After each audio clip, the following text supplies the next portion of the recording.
Depois de ter atendido alguns clientes no Canadá e nos Estados Unidos, eu notei algumas diferenças fundamentais na forma como os negócios são apresentados para potenciais investidores. Diferentemente do que acontece aqui no Brasil, lá eles esperam que um potencial franqueado, um potencial investidor, já venha com um estudo prévio elaborado sobre o território em que ele pretende implantar essa franquia.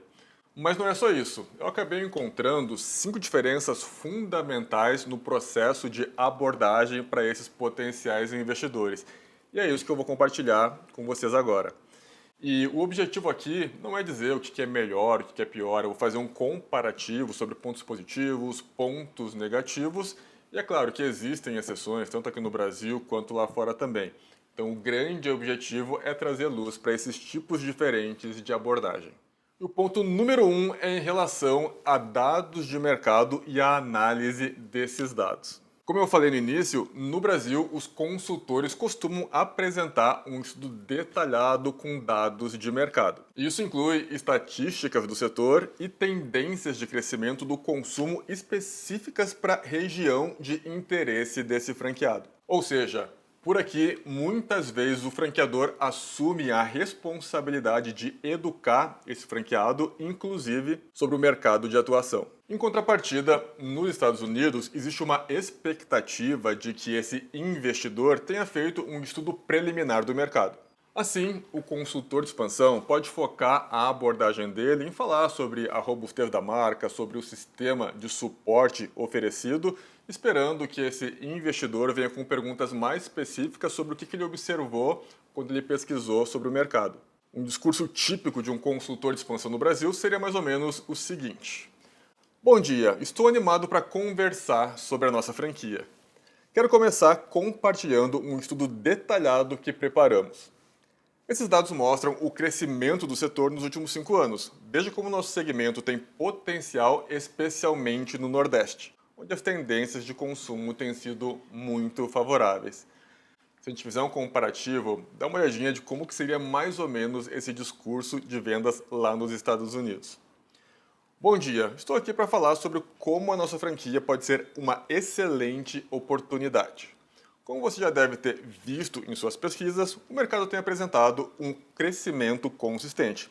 Estou curioso para saber a sua opinião sobre as tendências que você identificou na sua região. Um pouco diferente, né? Mas vamos lá, segundo ponto agora. Perfil do franqueado. No Brasil, o processo de seleção do franqueado tende a ser um pouco mais flexível, focando mais na capacidade de investimento desse franqueado e também no alinhamento com a cultura da empresa. Assim, o consultor pode acabar focando no suporte contínuo que ele vai dar e na transferência de know-how também que ele vai oferecer para franqueados menos experientes.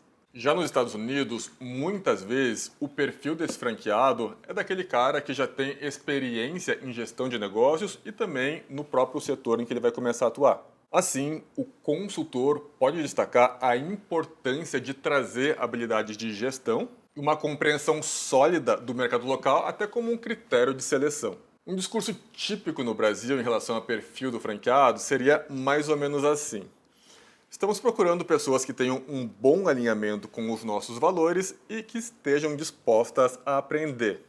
Oferecemos um extenso programa de treinamento para garantir que você se sinta confiante na operação do negócio. Já nos Estados Unidos, poderia ser dessa forma. Buscamos franqueados que tenham experiência sólida em gestão.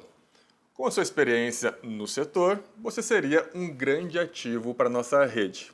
É importante que você se sinta confortável com as operações desde o início. Então a gente está falando aqui de uma autonomia maior esperada para esse investidor. Vamos para o terceiro ponto: estrutura de suporte da franquia. No Brasil, os consultores acabam focando bastante no suporte que vai ser dado para esse franqueado. E aqui eu estou falando desde treinamento inicial, ações de marketing local, o suporte contínuo que vai ser dado também pelos consultores de campo, enfim, todo um pacote de benefícios. E isso é crucial para gerar confiança, especialmente em um mercado em que os franqueados podem não ter tanta experiência ainda para tocar o negócio. Já nos Estados Unidos, o enfoque está mais na robustez dos sistemas operacionais e na autonomia que esse franqueado vai ter depois do período de integração. O suporte existe, mas há uma clara expectativa de que o franqueado vai saber utilizar os recursos que vão ser disponibilizados para ele. Assim, um discurso típico no Brasil seria mais ou menos o seguinte: nosso suporte é abrangente. Você terá acesso a treinamentos contínuos, suporte de marketing local e assistência operacional. Estamos sempre ao seu lado para garantir o seu sucesso. Já nos Estados Unidos, a gente pode pensar da seguinte forma: fornecemos um sistema operacional robusto que lhe permitirá grande autonomia. Claro, nosso suporte está disponível para ajudá-lo a maximizar esses recursos. Vamos para o quarto ponto agora: retorno do investimento. E aqui um ponto super importante, e quando eu converso com o pessoal lá de fora, eles se assustam com a forma que a gente apresenta os números aqui no Brasil. Aqui, as discussões sobre o retorno do investimento são essenciais. O consultor chega super preparado com uma planilha mostrando estudos de caso e projeções financeiras super detalhadas. Tudo isso para assegurar e passar confiança para o investidor de que o negócio é realmente muito bom. Já nos Estados Unidos, embora o ROI seja importante, a conversa acaba sendo mais focada na escalabilidade e no potencial de crescimento em múltiplas unidades, com uma abordagem mais centrada em estratégias de longo prazo. Um discurso típico no Brasil seria o seguinte: aqui estão algumas projeções de retorno do investimento baseadas nas nossas unidades mais bem-sucedidas. Elas mostram que você pode esperar recuperar o seu investimento em alguns anos. Já nos Estados Unidos, seria: estamos focados no potencial de escalabilidade. Muitos de nossos franqueados expandem para múltiplas unidades rapidamente. Vamos discutir as estratégias que adotamos para alcançar a viabilidade econômica. Ponto número 5, cultura de negociação. No Brasil, o processo de negociação costuma ser mais pessoal e relacional, com a construção de confiança ao longo do tempo sendo um fator chave. O consultor pode adotar uma postura mais consultiva para atender às necessidades específicas desse investidor. Já nos Estados Unidos, essas negociações tendem a ser mais diretas e focadas em dados. O investidor espera um processo claro e estruturado, onde cada etapa é bem documentada e factual. No Brasil, seria mais ou menos assim: adoraria conhecer mais sobre as suas expectativas e discutir sobre como podemos atender às suas necessidades específicas. Vamos marcar uma reunião para detalhar o nosso plano de expansão? Já nos Estados Unidos, seria mais ou menos assim: aqui está uma visão geral clara do processo de franquia. Cada etapa é bem documentada. Como você se sente em relação a seguir o cronograma proposto? Bom, como eu falei no início, o objetivo aqui não é falar sobre o que é melhor ou sobre o que é pior. Então agora eu vou elencar os principais pontos positivos e negativos de cada uma das abordagens. Pontos positivos da abordagem brasileira. Primeiro ponto: suporte abrangente e personalizado. A abordagem brasileira tende a oferecer um suporte completo e mais detalhado, incluindo dados de mercado, treinamentos, assistência operacional contínua. E isso é especialmente positivo para investidores que não tenham ainda tanta experiência no setor, o que vai ajudar a reduzir a sua curva de aprendizado. Segundo ponto positivo são as relações públicas e pessoais. O foco na construção de relações pessoais pode fomentar um ambiente de maior confiança e cooperação entre franqueado e franqueador. Essa proximidade pode levar a um suporte mais adaptado para as necessidades de cada investidor. E o terceiro ponto positivo é a flexibilidade no processo de seleção. A flexibilização desse processo, valorizando mais o alinhamento cultural do que uma experiência prévia, pode tornar a franquia acessível para um grupo maior de investidores. Agora, pontos negativos, e o primeiro deles é a dependência do franqueador.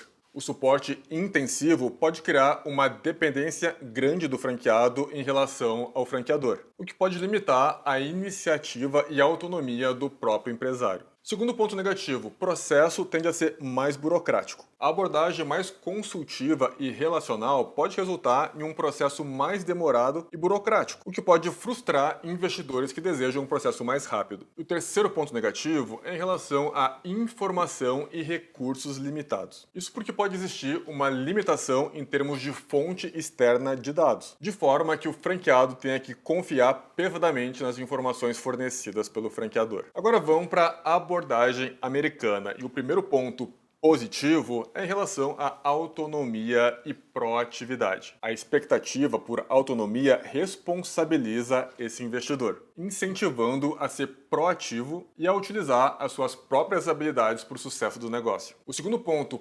positivo são os processos claros e estruturados. Isso faz com que os investidores consigam enxergar um caminho claro para seguir, o que pode acelerar o processo de tomada de decisão e implementação da franquia. E o terceiro ponto super positivo é o enfoque na escalabilidade. A ênfase no crescimento de múltiplas unidades pode atrair esse investidor mais experiente e focado em maximizar o retorno no longo prazo. Agora, os pontos negativos. O primeiro que pode ser negativo é essa exigência de experiência prévia. E isso, é claro, pode restringir a atração de investidores que não têm tanta experiência ainda, potencialmente limitando a diversidade entre os franqueados. O segundo ponto é esse pouco suporte inicial. Esse pouco suporte pode ser desafiador para os franqueados que ainda estão se ambientando com o setor ou com o modelo de negócios. E o terceiro ponto é esse foco excessivo em dados. A dependência de dados e análises pode ser intimidadora para os investidores que não possuam habilidades analíticas fortes, o que pode, é claro, afastar potenciais franqueados. Conclusão: a escolha entre as abordagens depende muito do perfil do investidor e do tipo de suporte que ele valoriza. Aqueles que procuram segurança e apoio mais robusto podem se sentir mais confortáveis com a abordagem brasileira, enquanto os investidores mais autônomos e experientes podem preferir a estrutura e a clareza da abordagem americana. E adaptar as melhores práticas de ambas as abordagens pode resultar em um modelo híbrido eficaz e que vai atender a uma ampla gama de investidores. E essa flexibilidade pode ser a chave do sucesso para conseguir atender a mercados globais cada vez mais interconectados. E se você ainda não é inscrito no canal Modo Franqueador, eu te convido para se inscrever agora mesmo.